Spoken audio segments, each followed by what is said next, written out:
Hi everyone, in this particular video we will see how you can use schema settings.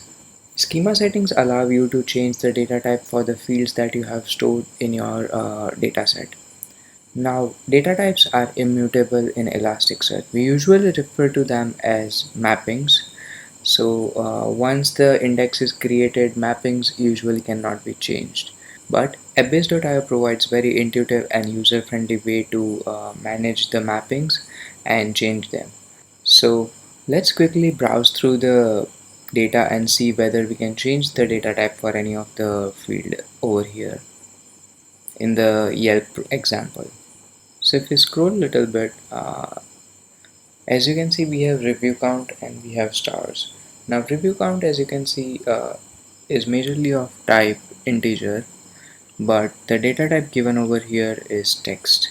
So let's quickly go back to our schema settings and set the type over here as integer. So as you can see, I can change the data type over here to integer. And with integer, we usually don't want to set any use case, so we don't provide that particular option. But with the text, you can select whether you want to have only search on the text fields, whether you want to have aggregation on the text field, or whether you want to have both, or probably nothing. So let's confirm and save this. It can take up to while reindexing the data because the whole data is reindexed. So it usually will depend on how much data you have.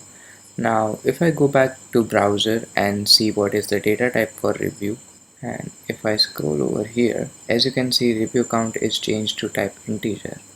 Thank you.